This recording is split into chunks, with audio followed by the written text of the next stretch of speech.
नमस्कार दोस्तों, क्राइम तक में आप सबका स्वागत है। मैं हूं सुप्रतिम बैनर्जी। आज जो कहानी, आज जो वाकया मैं आप सबको सुनाने जा रहा हूं वो बहुत ही कॉम्प्लिकेटेड यानी उलझाने वाली है। इसीलिए आप सबसे गुजारिश है कि प्लीज दिल थाम कर बैठिए और बहुत ध्यान से सुनिए। ये वाकया है महाराष्ट्र का, महाराष्ट्र के पुणे का।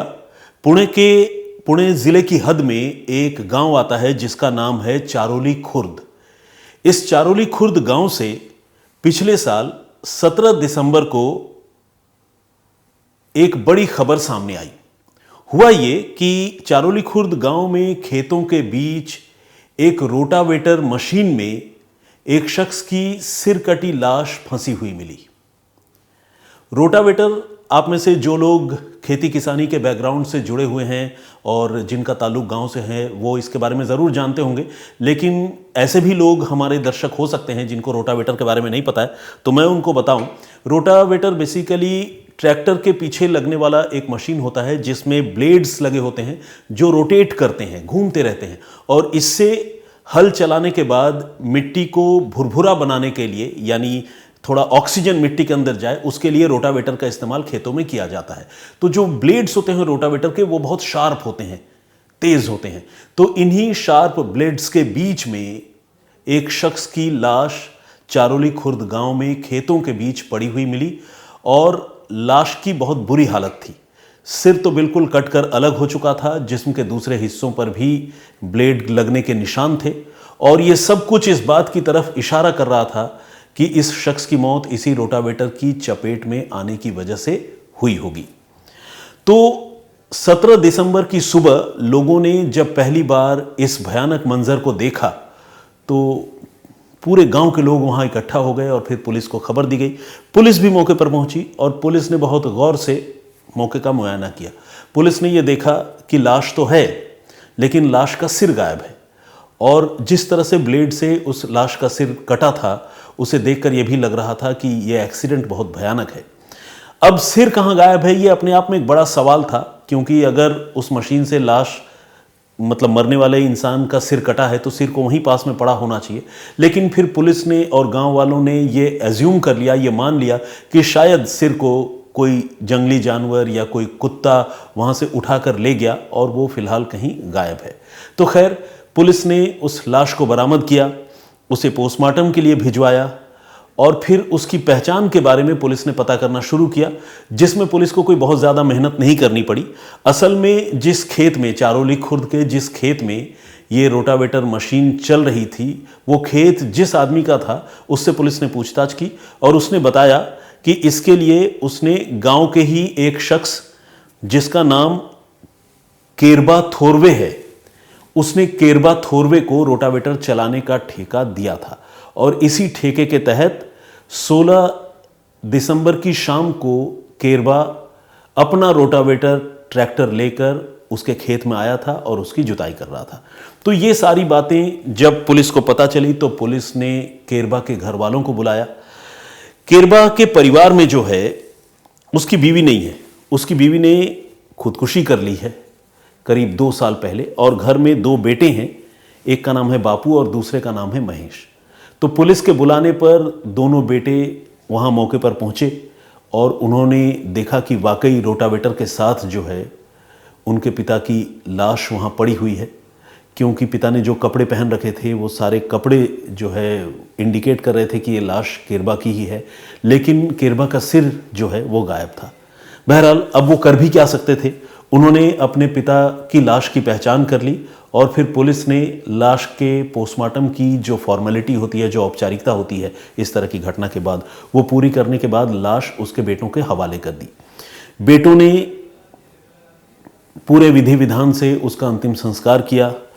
फिर जिस तरह की एक परंपरा है महाराष्ट्र के इन इलाकों में, श्राद्ध कर्म के लिए, जिसे दशकर्म भी कहते हैं, उसके लिए उन लोगों ने पोस्टर छपवाए, व्हाट्सएप पर भी पोस्टर बनाकर उन्होंने अपने जितने सगे संबंधी, नाते रिश्तेदार और घर वाले हैं उनको वो भेजा, और इस तरह से केरबा थोरवे की मौत की बात जो है वो सारे लोगों को पता चल गई, नाते रिश्तेदारों को भी, गांव वालों को भी।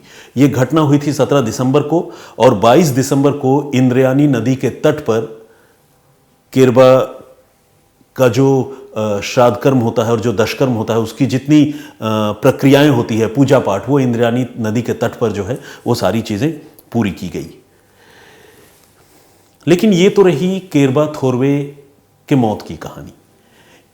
17 दिसंबर को ही इत्तेफाक से चारोली खुर्द गांव के पास एक और गांव है जिसका नाम है धानोरे। उस धानोरे गांव में एक और घटना हुई। हुआ ये कि उस धानोरे गांव का रहने वाला एक किसान जिसका नाम था घेनंद, वो घेनंद जो है वो रहस्यमयी तरीके से गायब हो गया। असल में 16 दिसंबर की शाम को घेनंद अपने घर से निकला था और 17 को पूरा दिन गुजर गया, रात हो गई, लेकिन वो घर नहीं लौटा। हालांकि घेनंद के घर वालों को पहले बहुत ज़्यादा हैरानी नहीं हुई। उसकी वजह यह है कि घेनंद जो है वो शराब पीने का आदी था और अक्सर अपने घर से एक दिन, कभी 3 दिन, कभी 2 दिन गायब रहता था। यहाँ तक कि वो अपने साथ मोबाइल फ़ोन भी नहीं रखता था। लेकिन उसकी एक अच्छी आदत ये थी कि वो जब भी अपने घर से बाहर होता था तो वो अपने बेटे को फ़ोन करके ये बता देता था कि आज वो अपने फलां दोस्त के घर रुक गया है, यहीं पार्टी शार्टी करेगा और यहीं रहेगा। तो इतनी जानकारी वो अपने बेटे को ज़रूर दे दिया करता था। बेटे का नाम है निखिल। लेकिन 17 तारीख को हुआ कुछ यूँ कि निखिल को उसके पिता घेनंद ने कोई फ़ोन भी नहीं किया। 16 को गया, 16 को भी फ़ोन नहीं किया और इस तरह से 16 की रात और अब 17 की रात होने वाली थी। तो घेनंद के घर वाले बहुत परेशान हुए। अगले दिन 18 की सुबह को निखिल घर से निकला और उसने अपने पिता की तलाश, अपने पिता की खोजबीन शुरू की। उसने अपने गांव में इधर उधर जितने लोगों को जानता था उससे घेनंद के बारे में, अपने पिता के बारे में पूछताछ की। लेकिन पूछताछ करने के बाद जब वो हार गया, जब वो थक गया और उसे अपने पिता के बारे में कोई जानकारी नहीं मिली, तो 19 दिसंबर को उसने अपने पिता की गुमशुदगी की रिपोर्ट पास के थाने में दर्ज करवाई। अब मामला, घेनंद की गुमशुदगी का मामला पुलिस के पास था और पुलिस इस मामले की जांच कर रही थी। 1-2 दिन गुजरे होंगे कि पुलिस ने घेनंद के बेटे निखिल को थाने में बुलाया और निखिल को एक सीसीटीवी फुटेज दिखाई। पुलिस ने दिखाया जो सीसीटीवी फुटेज, वो सीसीटीवी फुटेज 16 दिसंबर का था। यानी 17 तारीख को जिस दिन से घेनंद अपने घर आना बंद हो गया था उसका, और 16 तारीख को यानी जिस दिन वो अपने घर से निकला था, ये फुटेज 16 तारीख का था। तो 16 तारीख का जो फुटेज था, उस फुटेज में घेनंद अपने दोस्त केरबा थोरवे के साथ रोटावेटर वाले ट्रैक्टर में बैठकर कहीं जाता हुआ दिख रहा था। कहने का मतलब ये कि आखिरी बार में घेनंद और जो चारोली खुर्द गांव में मारा गया किसान है केरबा थोरवे, वो दोनों एक साथ थे। ये बात शुरुआती इन्वेस्टिगेशन में सामने आ गई और ये बात निखिल को भी पता चली। इससे पहले तक निखिल ये सोच रहा था कि शायद उसके पिता की गुमशुदगी से केरबा थोरवे का कोई लेना देना हो, और वो ये भी सोच रहा था कि चूंकि उसके पिता गायब हैं और केरबा थोरवे से उसके पिता की दोस्ती है, तो वो एक बार केरबा थोरवे के घर वालों से और गांव वालों से जाकर इसके बारे में पूछताछ करेगा। लेकिन अब जब उसने पूछताछ करने का फैसला किया तो वो उससे पता चला कि केरबा थोरवे तो पहले ही मर चुका है और उसकी मौत जो है वो 16 तारीख की रात को ही हुई थी और 17 दिसंबर को उसकी लाश चारोली खुर्द गांव के खेत से बरामद हो गई थी। तो ये जानकारी भी निखिल के लिए, जो घेनंद का बेटा था, उसके लिए किसी सदमे से कम नहीं था। कहने का मतलब ये कि उसका खुद का पिता तो गायब था और पिता के जो दोस्त थे केरबा थोरवे, वो एक्सीडेंटली अपने ही रोटावेटर से कटकर मारे जा चुके थे। तो ये जानकारी निखिल को अब पता चली। इसी बीच निखिल ने यह भी याद किया कि केरबा थोरवे से उसके पिता की बड़ी पुरानी मुलाकात है, लेकिन पिछले हफ्ते भर से केरबा जो है लगातार उसके पिता से मिलने जुलने उसके घर आ रहे थे और उन दोनों की दोस्ती जो है लगातार वक्त के साथ गहरी होती जा रही थी। दोनों साथ में घूमते थे, रात को पार्टी करते थे और ये सारा सिलसिला जो है पिछले कुछ दिनों से कुछ ज़्यादा ही चल रहा था। लेकिन निखिल को अपने पिता की गुमशुदगी के बारे में बहुत दिमाग लगाने के बावजूद कोई लीड, कोई क्लू नहीं मिल पा रही थी। खैर वो करता भी क्या, वो एक आम लड़का था, मामूली लड़का। तफ्तीश तो पुलिस को करनी थी। तो जो पुलिस इस मामले की तफ्तीश कर रही थी, उसने अचानक 26 दिसंबर को यह खुलासा किया कि धनोरे गांव से गायब किसान घेनंद का कत्ल हो चुका है। यह खबर घेनंद के परिवार वालों के ऊपर, यानी निखिल, उसकी माँ और घर के सारे लोगों के ऊपर बिजली बनकर गिरी, क्योंकि उन्हें अब तक ये उम्मीद लग रही थी कि शायद घेनंद कहीं गायब हो गए हैं, गुमशुदा हैं, वो मिल जाएंगे। लेकिन पुलिस ने 26 तारीख को ये क्लियर कर दिया कि घेनंद की मौत हो चुकी है। और घेनंद की मौत कोई मामूली मौत नहीं है, बल्कि उसका कत्ल हुआ है, और कत्ल करने वाला कोई और नहीं बल्कि केरबा थोरवे है। ये सुनकर जो है निखिल को अपनी कानों पर यकीन नहीं हुआ। उसे लगा कि जो केरबा थोरवे उसके पिता की गुमशुदगी के समय से ही मर चुका है, जिसकी डेथ हो चुकी है, जिसका श्राद्ध हो गया, अंतिम संस्कार हो गया, पोस्टर छप गए, जो कहीं नजर नहीं आ रहा है, वो आदमी मेरे पिता का कातिल कैसे हो सकता है? और क्योंकि वो तो खुद मारा जा चुका है, मेरे पिता गायब हैं, तो ऐसा कैसे मुमकिन है? निखिल को ये बात समझ में नहीं आ रही थी। लेकिन पुलिस ने जब पूरी कहानी का खुलासा किया तो निखिल की भी आंखें खुल गई। वो कहानी क्या थी, अब आप वो ध्यान से सुनिए। हुआ ये कि 16 दिसंबर की शाम को केरबा घेनंद को बुलाने उसके घर गया था, और घेनंद केरबा के साथ मिलकर उस रोज रोटावेटर में बैठकर घर से निकला भी था। हालांकि निखिल को और उसके घर वालों को इसके बारे में उस रोज जानकारी नहीं थी, लेकिन इतना बाद में जरूर क्लियर हो गया पुलिस को, क्योंकि पुलिस को सीसीटीवी फुटेज मिल गई थी कि दोनों उस रोज घर से एक साथ निकले थे। फिर पुलिस ने यह भी बताया कि इस पूरे कत्ल की साजिश केरबा थोरवे ने ही रची थी, और कत्ल की साजिश के तहत ही उसने अपने दोस्त घेनंद को अपने साथ लिया था। 16 दिसंबर की रात को वो चारोली खुर्द गांव में जिस खेत में जुताई का ठेका केरबा थोरवे के पास था, उस खेत की जुताई करने वो पहुंचा, और साथ में घेनंद को लेकर गया, और घेनंद को शराब पिलाने के लिए उसने 3 शराब की बोतलें, जो क्वार्टर्स कहते हैं जिसे, वो 3 शराब की बोतलें खरीदी। और उस रोज़ वो रात को देर तक रोटावेटर चलाता रहा, तकरीबन 9 बजे तक, और उसी रोटावेटर में अपने दोस्त घेनंद को बिठाए रखा और उसे साथ में लगातार शराब भी पिलाता रहा। अब आप समझिए, कोई साजिशन अगर 3 क्वार्टर किसी आदमी को पिला दे तो वो कितना भी बड़ा शराबी हो, उसकी हालत क्या होगी। तो घेनंद जो है वो नशे में बिल्कुल चूर हो गया, उसे अपना कोई होश नहीं रहा, और केरबा इसी मौके का इंतजार कर रहा था। रात करीब 9 बजे जब पूरे इलाके में सन्नाटा था और रात 9 बजे तक वो रोटावेटर खेत में चला रहा था, उसने रोटावेटर चलाना बंद किया। गांव के ज़्यादातर लोग अपने अपने घरों में थे, कुछ लोग सोने चले गए थे, और उसने अपने दोस्त घेनंद को ट्रैक्टर से नीचे उतारा। उसके पास हंसिया था, उस हंसिये से उसने घेनंद का गला काटकर अलग कर दिया। इसके बाद अपने जितने कपड़े थे वो सारे कपड़े उसने घेनंद को पहना दिए, यानी घेनंद की लाश को पहना दिए।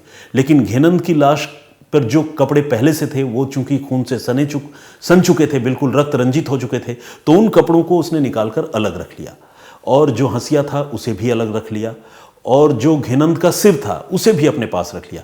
इसके बाद उसने जो घेनंद की बॉडी है, जिसे इंग्लिश में कहते हैं टोर्सो यानी धड़, उस बॉडी को यानी सिर कटी लाश को उसने रोटावेटर के ब्लेड्स के साथ लगाकर थोड़े दूर तक खींच भी दिया, और उसी ब्लेड में फंसाकर उसको जस का तस वहीं खेतों के बीच में ही छोड़ दिया। और उसने फिर घेनंद का सिर, कत्ल में इस्तेमाल किया गया हंसिया, घेनंद के कपड़े, ये सारी चीज़ें लेकर वहाँ से निकल गया, और अपने कपड़े जो है उसने घेनंद की बॉडी को पहना दिए। ये सब कुछ बहुत कोल्ड ब्लडेड तरीके से, ठंडे दिमाग से साजिशन केरबा ने किया, और घेनंद का सिर और बाकी जो चीज़ें हैं उसे दूर एक गांव के एक एबंडन्ड कुएं में, मतलब एक ऐसा कुआं जो सूख चुका है और जिसका लोग इस्तेमाल नहीं करते हैं, उस कुएं में उसने ये सारी चीज़ें फेंक दी। और आपको जानकर हैरानी होगी कि 16 और 17 दिसंबर की रात को ये कत्ल करने के बाद वो नंग धड़ंग, मतलब ऑब्वियसली उसने अंतः वस्त्र जिसे कहते हैं, अंडरवियर या अंडरगारमेंट्स, वो तो पहन रखे थे, लेकिन बाकी के कपड़े चूंकि वो घेनंद की बॉडी को पहना चुका था, तो वो बिल्कुल नंग धड़ंग वहां मौके से निकला रात के अंधेरे में ही, और पैदल काफी दूर चलता हुआ एक दूसरे गांव में पहुंचा, जिस गांव का नाम है जेजुरी। अब सवाल यह है कि अगर पुलिस ये खुलासा कर रही थी और ये बता रही थी कि केरबा थोरवे ने ही जो है वो घेनंद की हत्या की और हत्या का पूरा सीक्वेंस पुलिस ने बताया। तो सवाल ये था कि जो केरबा थोरवे 17 दिसंबर से गायब है और जिसकी अब तक लाश नहीं मिली है, 26 दिसंबर के रोज़ पुलिस ये खुलासा कर रही है, तो आखिर केरबा अभी कहाँ है? अगर वो गिरफ्तार नहीं हुआ है, वो पकड़ा नहीं गया, तो पुलिस ये दावा कैसे कर रही है? तो जब लोगों ने और ख़ासकर मीडिया वालों ने पुलिस से ये सवाल पूछा तो पुलिस ने क्लियर किया कि नहीं, केरबा अब उनके शिकंजे में है और वो जिंदा है और उसे गिरफ्तार कर लिया गया है। यानी 17 दिसंबर को चारोली खुर्द गांव में रोटावेटर मशीन के साथ जो लाश मिली थी, वो लाश केरबा थोरवे की नहीं थी, बल्कि वो लाश घेनंद की थी और केरबा जो है वो फरार हो चुका था, जिसे अब पुलिस गिरफ्तार कर चुकी थी। अब आगे की कहानी। अब सवाल यह है कि आखिर केरबा ने यह कत्ल क्यों किया? अपने ही दोस्त घेनंद की जान उसने क्यों ली? और कत्ल करने के बाद वो बिल्कुल नंग धड़ंग बगैर कपड़ों के कई किलोमीटर चलकर रात के अंधेरे में जेजूरी गांव क्यों पहुंचा? तो इसका जवाब यह है कि जेजूरी गांव में रहने वाली एक महिला के साथ केरबा थोरवे के रिलेशन थे। उन दोनों में लव अफेयर था। केरबा की उम्र तकरीबन 58 साल की है, तो वो जिसे कहते हैं कि अब बुजुर्गियत के करीब था। और उसके 2 जवान बेटे थे। उसकी बीवी 2 साल पहले खुदकुशी कर चुकी थी। तो केरबा को ये लगता था कि अगर वो इस महिला के साथ शादी करता है और नई ज़िंदगी की शुरुआत करता है तो पूरे समाज में उसकी बड़ी किरकिरी होगी और लोग उसका मजाक उड़ाएंगे, लोग इस रिलेशनशिप को स्वीकार नहीं पाएंगे। तो इसीलिए वो दरअसल अपने आप की मौत दिखाना चाहता था। वो दुनिया को ये मैसेज देना चाहता था कि वो मर गया है, और जब लोगों का ध्यान उसकी मौत के बाद उसकी तरफ से हट जाएगा तो वो जेजूरी गांव में रहने वाली अपनी गर्लफ्रेंड के साथ नई जिंदगी की शुरुआत करेगा। ये उसकी प्लानिंग थी और इसी प्लानिंग के तहत उस रोज उसने घेनंद की हत्या की, अपने ही दोस्त की हत्या की। उसे अपनी लाश बताने के लिए अपने कपड़े वगैरह पहना दिए और सीधे पहुंचा जेजूरी अपनी गर्लफ्रेंड के पास। अपनी गर्लफ्रेंड को लेकर केरबा उसी रात को निकल गया और निकलने के बाद वो किसी दूसरे शहर में जाकर या किसी दूसरे कस्बे में जाकर कुछ दिनों तक रहा। इस दौरान उसने अपनी गर्लफ्रेंड को यह बात भी बता दी कि उसने अपने ही एक दोस्त घेनंद की हत्या कर दी है और हत्या करने के बाद उसको अपनी पहचान दे दी है उसकी लाश को, और अब पूरे गांव के लोग और तमाम उसके नाते रिश्तेदार सारे जानने वाले ये मान चुके हैं कि उसकी मौत हो चुकी है और वो मौत एक्सीडेंटल है, रोटावेटर से कटकर हो चुकी है।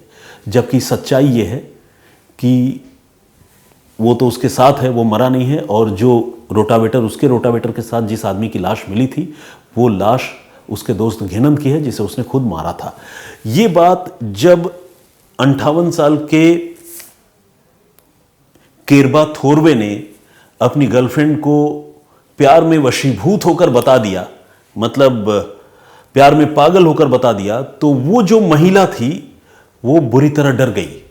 उसे लगा कि अरे ये क्या हो गया, इसने तो कत्ल कर दिया जिसके बारे में मैं सपने में भी नहीं सोच सकती थी, और कत्ल भी इतने भयानक तरीके से जिस तरीके से ये केरबा बता रहा है।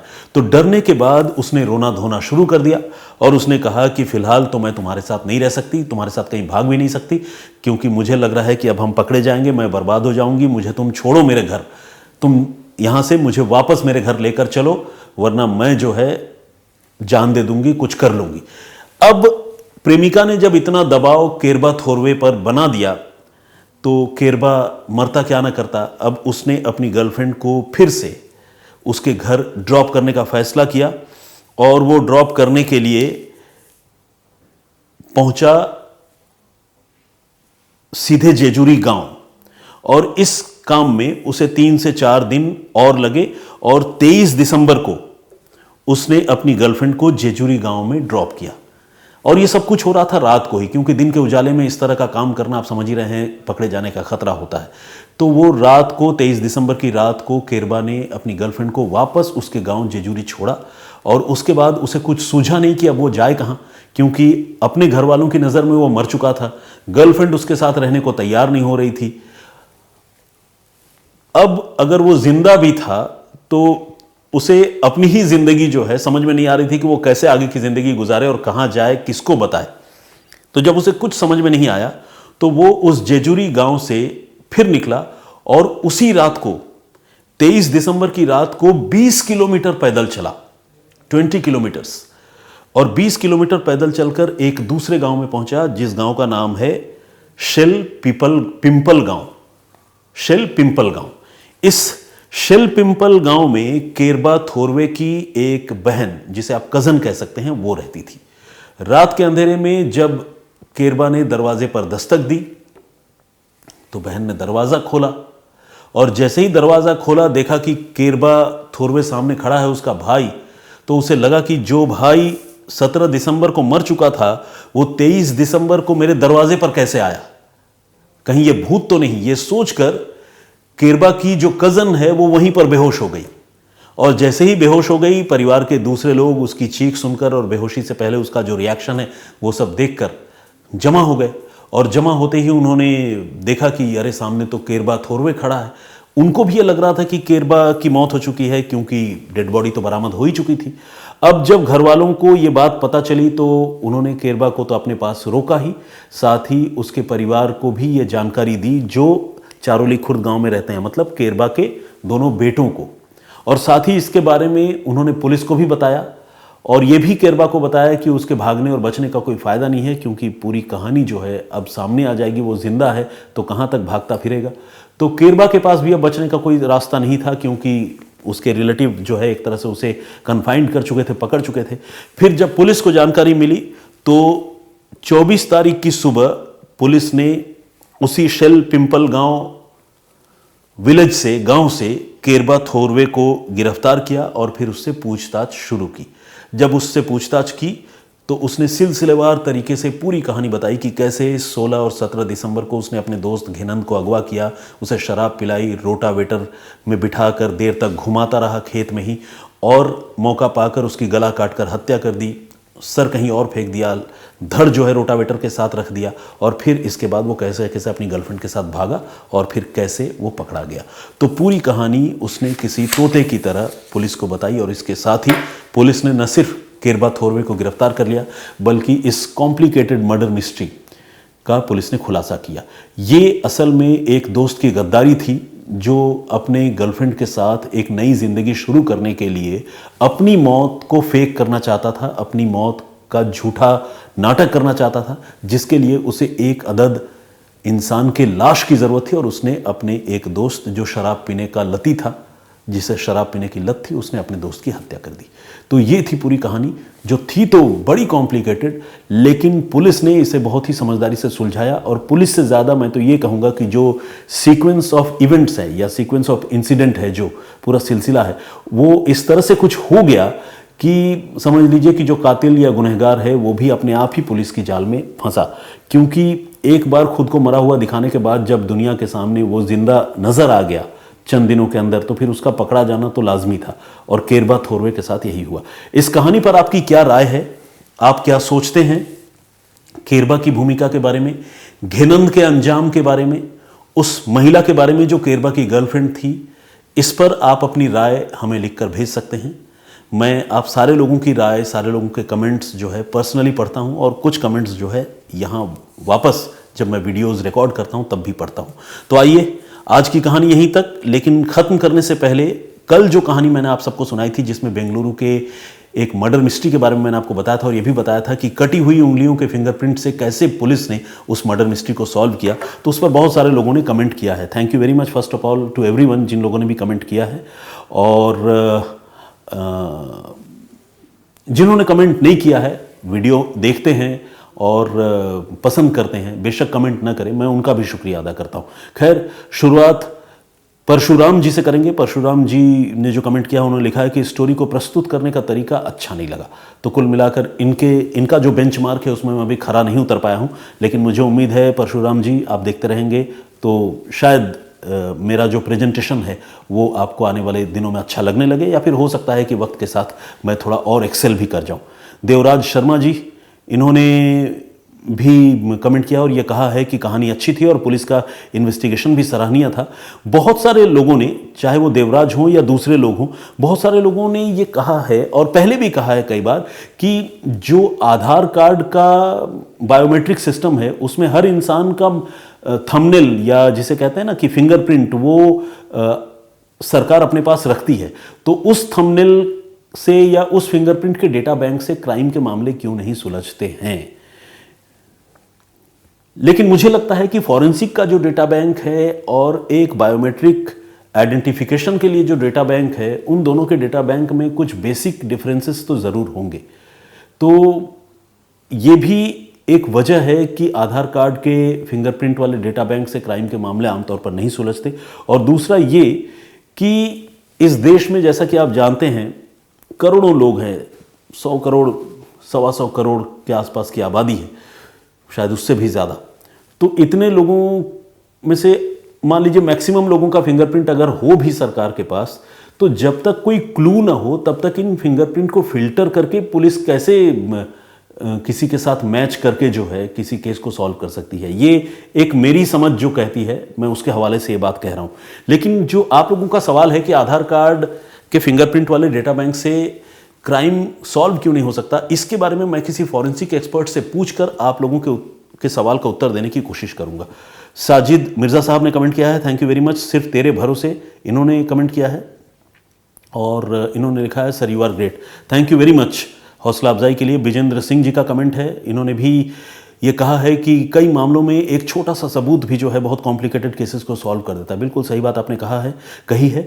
हितेश पढ़ जी का भी कमेंट है। अजहर मंसूरी साहब हैं, इनका नाम अजहर अली है और अजहर अली साहब ने बिल्कुल लगातार ताबड़तोड़ अपना नाम कई बार लिखा है। तो जाहिर है मैं बहुत बहुत आपका इस्तकबाल करता हूँ, स्वागत करता हूँ मंसूरी साहब। इसी तरह आप आते रहें और सिर्फ नाम न लिखें बल्कि आपके दिल में क्या चल रहा है, आप इन कहानियों को सुनकर क्या सोचते हैं, उसके बारे में भी लिखें। रेखा भट्ट जी, इन्होंने नमस्ते कहा है, मेरी ओर से भी नमस्ते आप स्वीकार कीजिए। ईश्वर पाटिल ने भी बहुत हौसला अफजाई की है, thank you very much. Sonika Amit Singh, Shahbaz Shaikh, Ritika Sharma ji, इन्होंने ये लिखा है कि राजस्थान में मावट और ओले के असर से स्वास्थ्य बहुत गड़बड़ा गया है, सांस लेने में भी दिक्कत होने लगी है ठंड के असर से, अब ठीक हैं, आपकी कहानी सुनना जारी है। रितिका जी आप अपना ख्याल रखिए और सारे लोग जो जहाँ भी हैं, मैं आप सारे लोगों के कुशल क्षेम की प्रार्थना करता हूँ ऊपर वाले से कि आप सारे लोग स्वस्थ रहें। राजकुमार जी ने भी कमेंट किया है, बहुत बहुत स्वागत है आपका। रेशम सिंह जी, माधव वाघ, अफजल किड्स टीवी के नाम से एक आईडी है, उन्होंने कमेंट किया है। शैलेंद्र श्रीवास्तव, शीलू जी ने भी कमेंट किया है। प्रवीण कुमार, बांकेलाल राजपूत जी हैं, चौधरी वासु, और इन्होंने लिखा है कि बैनर्जी सर धीरे धीरे आपकी भी आदत होने लगी है, you are a good narrator. Thank you very much Vasu, इस तरह की हौसला अफजाई के लिए मैं ग्रेटफुल हूँ। संदीप धिम्बारे जी का भी कमेंट है। मोनी ने कमेंट किया है। नंदिनी डाबी जी का कमेंट अक्सर आता रहता है। नौशाद शेख ने कमेंट किया है और मृणाल हैं, सुनील अग्रवाल हैं, छोटेलाल देवांगन जी हैं। कुछ नाम मैं ऐसे ही स्क्रॉल कर देता हूँ। ओम प्रकाश सेन ने कमेंट किया है। वंदना सिंह, मरियम मोहम्मद, राधे का दीवाना, तो का और दीवाना एक साथ बिल्कुल सटा हुआ है, तो इसीलिए मैं अक्सर इस नाम को पढ़ते हुए थोड़ा सा फंबल कर जाता हूँ। थुमर जगदीश के नाम से इन्होंने कमेंट किया है और उन्होंने कहा है कि वो हर रोज़ मेरी कहानियाँ सुनते हैं। प्रवीण कुमार जी का भी बहुत बहुत स्वागत मैं करना चाहूँगा। ऋषिका, इन्होंने लिखा है व्हाट अ स्टोरी अनबिलीवेबल। वाकई अनबिलीवेबल तो है ही, जुर्म के कई मामले ऐसे होते हैं जिन पर यकीन करना मुश्किल होता है, मगर अक्सर जो चीज़ें यकीन से परे होती हैं वो भी जुर्म की दुनिया में सच और सही साबित होती हैं। तो इसीलिए मैं जो चीज़ एक पर्सनली सोचता हूँ, अपनी इस वीडियो को अंत करने से पहले मैं वो बताना चाहता हूँ, इतने सालों तक क्राइम रिपोर्टिंग करके, जुर्म की घटनाओं को कवर करके, वो ये कि जुर्म की दुनिया में कुछ भी मुमकिन है। कुछ भी मतलब कुछ भी। और मेरे हिसाब से अगर पुलिस वाले और इन्वेस्टिगेटर्स भी इस बात को ध्यान में रखकर किसी मामले की तफ्तीश करेंगे तो वो तफ्तीश करना आसान हो जाएगा।